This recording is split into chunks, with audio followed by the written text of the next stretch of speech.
நம்ம 24 நியூஸ். அனைவருக்கும் வணக்கம். இந்த பதிவில் நம்ம என்ன பார்க்க போறோம் அப்படின்னு பார்த்தீங்கன்னா, மத்திய அரசு மூலமாக இலவசமாக ஏழை எளிய மக்களுக்கு வழங்கக்கூடிய இலவச வீடு. இதில இடைத்தரகர்கள் வந்து கமிஷன் வாங்கிக்கிட்டு தான் அந்த வீட்டவே குடுக்குறாங்க. அப்படி எவ்வளோ கமிஷன் வாங்குறாங்க அப்படின்னு கேட்டா, நீங்களே ஆச்சரியப்படுவீங்க. இப்படியும் நடக்குதா? தமிழகத்தில இப்படிலாம் நடக்குதா? அப்படின்னு உங்களுக்கே ஆச்சரியமா இருக்கும். இந்த வீடியோ முழுமையா பாருங்க. வீடு இல்லாதவங்களுக்கு மத்திய அரசு இலவசமாக வீடு கட்டிக் குடுக்குறாங்க. அது மூலியமாக தனிப்பட்ட முறையிலும் கட்டிக் குடுக்குறாங்க. மானிய முறையிலும் கட்டிக் குடுக்குறாங்க. அதேபோல வந்து பார்த்தீங்க அப்படின்னா, அ அபார்ட்மெண்ட் வாய்ஸாவும் கட்டிக் குடுக்குறாங்க. உங்களுக்கு வந்து சில 3, 4 கேட்டகரி இருக்குது. நானே பார்த்தேன் நேரடியா வந்து. ஸோ அதத்தான் அந்த பதிவுல முழுமையா நம்ம பார்க்க போறோம். முதல் முறையாக நம்மளோட சேனல நீங்க பார்க்குறீங்க அப்படின்னா, மறக்காம நம்ம சேனல சப்ஸ்கிரைப் பண்ணி வச்சுக்கங்க. பக்கத்துல இருக்கக்கூடிய பெல் பட்டன கிளிக் பண்ணிட்டு, ஆல் அப்படிங்கிற சிம்பலையும் கிளிக் பண்ணீங்கன்னா, நாங்க போடக்கூடிய ஒவ்வொரு வீடியோவும் உங்களுக்கு நோட்டிஃபிகேஷன் அது மூலமா தான வரும். வாங்க இப்ப பதிவுக்குள்ள போலாம். அதாவது இந்தியா முழுவதும் அப்படின்னு எடுத்துக்கிட்டீங்க அப்படின்னா, பல கோடி மக்கள் வீடு இல்லாம இன்னமும் அவதிப்பட்டு தான் வர்றாங்க. தெரு ஓரத்தில, சாலை ஓரத்தில, இன்னும் மலைவாழ் மக்கள் வந்து வாழ்ந்துகிட்டு தான் இருக்கிறாங்க. அதேபோல ஊருக்குள்ளேயும் அதே போல தான் கிராமப்புறங்கள்லயும் வாழ்ந்துகிட்டு இருக்காங்க. நகரப்புறத்திலயும் வந்து மக்கள் வாழ்ந்துகிட்டு இருக்காங்க. இந்த ஒரு ஏழ்மையை போக்குவதற்காக மத்திய அரசு வந்து 2,00,00,000 வீடுகள் வந்து கட்டிக் குடுக்கணும் அப்படின்னு சொல்லியிருக்காங்க.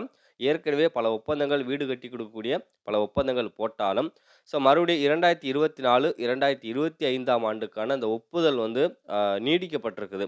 அதனால வந்து ஏற்கனவே வந்து பார்லிமென்றத்தில வந்து நிதியமைச்சர் நிர்மலா சீதாராமன் அவர்கள் வந்து சொல்லியிருக்காங்க. 2,00,00,000 வீடுகள் கட்டுவதற்கு உண்டான அந்த ஃபண்ட் வந்து ஒதுக்கப்பட்டிருக்குது அப்படின்னு சொல்லியிருக்காங்க. இது உண்மையிலே உண்மதான். 100% உண்மதான். தமிழகத்த பொறுத்தவரைக்கும் இதுவரைக்கும் பிரதான் மந்திரி ஆவாஸ் யோஜனா அந்த திட்டத்தின் மூலமாக எத்தன வீடுகள் கட்டிக் குடுக்குறாங்க, எத்தன அபார்ட்மெண்ட் கட்டியிருக்காங்க அப்படின்னு வந்து நெறையா இடத்துல வந்து மூடி மறைக்கப்பட்டிருக்குது. ஆனா உண்மையிலேயே பார்த்தீங்க அப்படின்னா, இந்த நகரப்புறத்துக்கும் அவுட்ல கொஞ்சம் தூரம் ஒரு 4 கிலோமீட்டர், 5 கிலோமீட்டர் டிஸ்டன்ஸ்லயே வந்து பார்த்தீங்கன்னா, பிரதான் மந்திரி ஆவாஸ் யோஜனா திட்டத்தின் மூலமாக தனி வீடுகள், தொகுப்பு வீடுகள்லாம் வந்து கட்டி குடுத்துக்கிட்டு இருக்காங்க. ஆனா அதில வந்து பார்த்தீங்க அப்படின்னா, இல்லாதவங்களுக்கு தான் இந்த இலவச வீடு வந்து முழுமையா போய் சேரணும். ஆனா ஆக்சுவலா இப்ப என்ன நடக்குது அப்படின்னு பார்த்தீங்கன்னா, 1,00,000, 2,00,000, 3,00,000 கமிஷன் வாங்கிக்கிட்டு, இடைத்தரகர்கள் கமிஷன் வாங்கிக்கிட்டு, அந்த வீட்ட வந்து இருக்கிறவங்களுக்கும் குடுக்குறாங்க. அதுதான் ஒரு பெரிய வருந்தத்தக்க ஒரு விஷயம். நெறைய பேர் என்கிட்ட சொன்ன விஷயம் வந்து அதுதான் வந்து நெறைய பேர் என்கிட்ட சொல்லியிருக்காங்க. "தம்பி இந்த மாரி விஷயம் நடந்துகிட்டு இருக்குது. அந்தந்த பகுதியில நடக்குது." அப்படின்னு வந்து என்கிட்ட விஷயத்த வந்து ஷேர் பண்ணாங்க. ஏன்னா, அ அந்த விஷயத்த கேட்டுட்டு எனக்கே ஆச்சரியமா இருந்தது. ஏற்கனவே வீடு இல்லாம ஏகப்பட்ட பேர் தவிச்சுக்கிட்டு இருக்காங்க. அப்படி இருக்கும் பட்சத்தில, மத்திய அரசு வழங்கக்கூடிய இலவச வீடு வந்து எப்படி மிஸ்யூஸ் பண்ணி, அவங்களுக்கு தெரியாம, உயர் அதிகாரிகளுக்கு தெரியாம எப்படி நடக்குது அப்படின்னா, இங்க இருக்கக்கூடிய சில அதிகாரிகள், சில பேர் வந்து மூலமாக சில இந்த தவறுகள்லாம் நடந்துகிட்டு இருக்குது. ஆனா மக்களும் வந்து வீடு வேணும் அப்படிங்கிறதுக்காக வந்து 1,00,000, 2,00,000, 3,00,000லாம் அந்த லஞ்சம் மாதிரி குடுத்து, கமிஷன் குடுத்து, வீடு போய் ஈஸியா போய் குடியேறாங்க. ஆனா, இந்த பணம் இல்லாத மக்கள் என்ன பண்ணுவாங்க அப்படின்னு கொஞ்சம் யோசிச்சு பார்க்கணும். இது அந்தந்த அதிகாரிகள் வந்து வீடு கொடுக்கறது மட்டும் இல்லாம, சரியான நபருக்கு போயிருக்குதா? அப்படின்னு வந்து பரிந்துரை பண்ணி, ஆலோசனை பண்ணி, அத வந்து கரெக்ட்டா வாட்ச் பண்ணணும். உண்மையான நபர்களுக்கு தான் மத்திய அரசு வந்து இந்த இலவச வீடு வந்து வழங்கியிருக்காங்களா? அப்படின்னு வந்து தயவு செஞ்சு அதிகாரிகள் வந்து நேர்மையான அதிகாரிகள் அத போய் மறுபடியும் ஆய்வு பண்ணுங்க. ஆ நீங்க யாராவது மக்கள் யாராவது இது மாரி தான் வீட்ட சுத்தி, தான் பகுதிய சுத்தி, தான் ஊர சுத்தி, தான் மாவட்டத்த சுத்தி ஏதாவது பிரதான் மந்திரி ஆவாஸ் யோஜனா திட்டத்தின் மூலமாக தனி வீடு, தொகுப்பு வீடு, அ தனி வீடு அப்படிங்கிறது நீங்க இடம் வாங்கியிருப்பீங்க.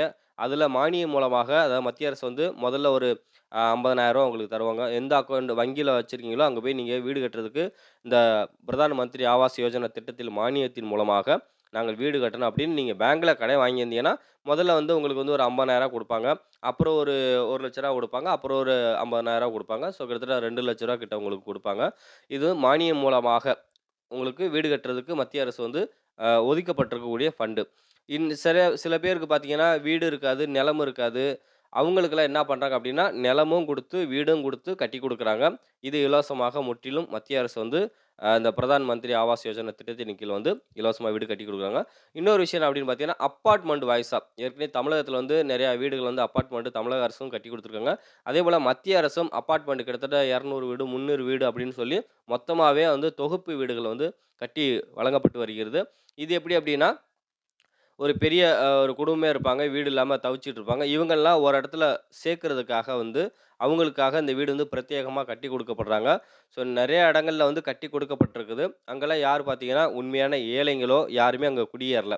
எல்லாமே இருக்கப்பட்ட வசதியானவங்க தான் அந்த மாரி குறுக்கு வழியில லஞ்சம் குடுத்து வீடு வேணும் அப்படின்னு சொல்லி வாங்கி, அவங்க வந்து அவங்களும் குடியிருக்கல. இன்னொருத்தவங்களுக்கு வாடகை விடுறாங்க. 2000, 3000த்துக்கு வந்து வாடகைக்கு விடுறாங்க. இப்படித்தான் வந்து நடந்துகிட்டு இருக்குது. இது இந்த பிரதான் மந்திரி ஆவாஸ் யோஜனா திட்டத்தில தான் அப்படி நடக்குது அப்படி கிடையாது. தமிழக அரசு கட்டிக் குடுக்கக்கூடிய அந்த இலவச வீடு, அதிலயும் இந்த மாரி ஃபோர்ஜரி வேலை நடக்குது. ஏற்கனவே முதல்வன் படத்தில நம்ம பார்த்திருப்போம். யாருக்கெல்லாம் அலாட் ஆகியிருக்குதோ அவங்கலாம் குடி போயிருக்க மாட்டாங்க. அலாட் ஆகாதவங்க வாடகைக்கு விட்டுருப்பாங்க. ஸோ இந்த தவறுகள் வந்து இன்னமும் நடந்துகிட்டு தான் இருக்குது. உயர் அதிகாரிகளும் சரி, அரசியல் தலைவர்களும் சரி, இதில வந்து தலையிட்டு, கண்டிப்பா வந்து அது ஏழை எளிய மக்களுக்கு தான் அந்த திட்டம் போய் முழுமையா சேரணும் அப்படின்னு வந்து எங்களுடைய சார்பா கோரிக்கை வைக்கிறோம். ஸோ நெறையா மக்கள் வந்து வேதனைப்படுறாங்க. வீடு இல்லைன்னு நாங்கலாம் ரொம்ப நாளா கஷ்டப்படுறோம். எங்களுக்கு வீடு குடுக்காம இந்த மாரி அநியாயம் நடக்குது அப்படின்னு வந்து ஒரு சில பேர் குமுறல் விட்டாங்க. ஸோ அதத்தான் உங்ககிட்ட வந்து ஷேர் பண்ணிக்கிறேன். ஸோ கண்டிப்பா வந்து பார்த்தீங்க அப்படின்னா, அ இத பத்தின நீங்க என்ன நெனைக்கிறீங்க? உங்க பகுதியில இந்த மாரி நடந்திருக்குதா? சில பேர் வெளியில சொல்ல மாட்டாங்க. எதுக்குப்பா நம்மளுக்கு இந்த பிரச்சனை?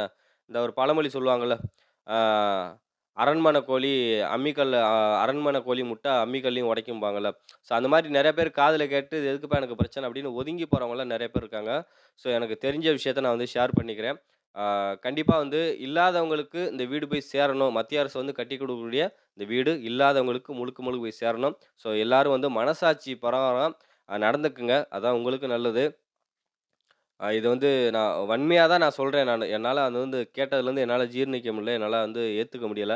ஏன்னா, ஒரு 5,000, 10,000, 20,000, 50,000 வாங்குனா கூட பரவால்ல.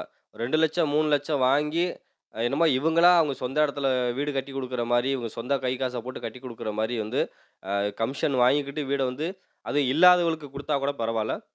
இருக்கப்பட்டவங்களுக்கு மறுபடியும் மறுபடியும் வாங்குறதுல என்ன நியாயம்? அதே மாரி தயவு செஞ்சு இருக்கப்பட்டவங்க உங்களுக்குன்னு ஆண்டவன் குடுத்துருக்கான்ல, அத வச்சு வாழுங்க. அடுத்தவனுக்கு குடுக்கக்கூடிய அந்த இடத்தையோ, வீட்டையோ, இந்த மாரி நம்மகிட்ட பணம் இருக்குங்கிற திமிர்ல, அந்த மாரி வந்து வாங்காதீங்க தயவு செஞ்சு. அந்த பாவத்த சேர்த்துக்காதீங்க. வேற இடம் வாங்குறீங்களா? உங்கள்ட்ட பணம் இருக்குதா? வேற சொந்தமா இடம் வாங்குறீங்களா? அங்கிட்டு போய் வாங்கிக்கங்க. அ உங்களுக்குன்னு ஏகப்பட்ட ஃப்ளாட் இன்னைக்கு இருக்கிற விவசாய நிலம் பூரா அழிஞ்சு, இன்னைக்கு பூரா ஃப்ளாட்டா வந்து இன்னைக்கு வந்து அப்படியே மொளச்சு நிக்குது. ஒவ்வொரு வீடுகளா மொளச்சு நிக்குது. ஏற்கனவே அங்கங்க மழை பெய்யுது. எந்த இடத்துல அதிகபட்சமா மழை பெய்யாம இருக்குதோ, அங்க எல்லாமே மழை பெஞ்சு பெஞ்சு இன்னைக்கு வந்து மக்கள் பெரிய அளவுல பாதிக்கப்பட்டுருக்காங்க. இப்ப இந்த வயநாட்ல வந்து நிலச்சரிவுல வந்து கிட்டத்தட்ட 3 கிராமங்கள் வந்து அழிஞ்சிருக்குது. இன்னும் ஏகப்பட்ட இடங்கள்ல வந்து ஏற்கனவே வந்து தூத்துக்குடி மாவட்டத்துல அவ்ளோ வெள்ளம். இந்த மாரி நம்ம எதிர்பார்க்காத ஒரு மழை அப்டின்னா, ஓரளவுக்கு ஒவ்வொரு பகுதியில இவ்வளோதான், அவ்வளோ சென்டிமீட்டர் தான் இருக்கும் அப்டின்னு நம்ம நெனைப்போம். ஆனா, அத தாண்டி இயற்கை வந்து நம்மளுக்கு நெறைய பாடங்கள வந்து கத்துக் குடுக்குது. ஸோ, அதனால வந்து ஒவ்வொரு மனிதனுக்கு போட்டி, பொறாம அதெல்லாம் இல்லாம, யாருக்கு யாருக்கு எது எது கிடைக்கணுமோ, அது அது கிடைக்க விடுங்க. தயவு செஞ்சு அவங்களுக்கு கிடைக்க விடுங்க. நீங்களே எல்லாமே அபகரிச்சுக்கணும், நீங்களே அனுபவிக்கணும், உங்க புள்ள குட்டிய தான் அனுபவிக்கணும், தயவு செஞ்சு அப்படி நினைக்காதீங்க. இயற்கையும், காலமும் ஒரு நாள் மாறும். இல்லாதவங்களுக்கு பக்கத்துல நியாயமா இருக்கக்கூடியவங்களுக்கு போய் அது போய் சார்ந்து இருக்கும். அப்ப நீங்கலாம் நடுத்தெருவுல நிப்பீங்க. ஏன்னா, மனசு எரிஞ்சு வயிறு எரிஞ்சு சொல்றேன் நான் வந்து. அத கேட்டதுலேருந்து என்னால தாங்கிக்க முடியல. ஸோ, தயவு செஞ்சு அந்த மாரி எண்ணம் இருந்துச்சுன்னா, கொஞ்சம் கருணை அடிப்படையில கூட கொஞ்சம் விட்டு குடுங்க. நம்மளுக்கு தான் நிலம் இருக்குது, சொத்து இருக்குது. இல்லாதவங்களுக்கு தானே கவர்மெண்ட் வந்து கட்டிக் குடுக்குறாங்க. அவங்களுக்கே அது போய் சேரட்டும். உங்களுக்கு தெரிஞ்சா கூட சப்போர்ட் பண்ணுங்க. யார்கிட்டயாவது பணம் இல்லன்னா, உங்ககிட்ட பணம் இருக்குதா? அந்த ஏழைகளுக்கு அந்த பணத்த குடுத்து, வட்டிக்கு விடுற மாரி கூட குறைஞ்சபட்ச வட்டிய குடுக்குற மாரி அவங்களுக்கு குடுத்து, தயவு செஞ்சு அவங்களுக்கு ஒரு வீடு வந்து கண்கூட வாங்குங்க. அத பார்த்து நீங்க சந்தோஷப்படுங்க. எப்பயுமே தான் மட்டுமே உயரணும், தான் மட்டுமே வாழணும், தான் மட்டுமே சந்தோஷமா இருக்கணும் அப்படின்னு நெனைக்காதீங்க. தன்னால இன்னொருத்தனும் சந்தோஷமா இருக்கணும், இன்னொரு குடும்பம் சந்தோஷமா இருக்கணும், அடுத்த ஜெனரேஷன் நல்லா இருக்கணும் அப்படின்னு நெனைங்க. ஏன்னா, கவர்மெண்ட் வந்து நம்ம வந்து நான் கவர்மெண்ட்ட குறை சொல்லல. மத்திய அரசும் சரி, மாநில அரசும் சரி, மக்களுக்காக ஏகப்பட்ட சலுகைகள், நலத்திட்டங்கள் அவ்வப்போது அறிவிச்சுக்கிட்டு தான் இருக்கிறாங்க. ஆனா, அது முழுமையா போய் அந்த ஏழை மக்களுக்கு போய் சேரல அப்படிங்கிறது தான் மன வருத்தமா இருக்குது. இத பத்தின உங்களுடைய மேலான கருத்துக்கள் என்ன அப்படிங்கிறது மறக்காம நம்ம கமெண்ட் பாக்ஸ்ல வந்து கமெண்ட் பண்ணிருங்க. மறுபடியும் இதேபோல நல்ல தகவலோடு உங்கள மறுபடியும் சந்திக்கிறேன். நன்றி, வணக்கம். இது போன்ற அண்மை செய்திகளை உடனுக்குடன் தெரிந்து கொள்ள நம்ம 24 நியூஸ் சேனலை சப்ஸ்கிரைப் பண்ணி பாருங்க.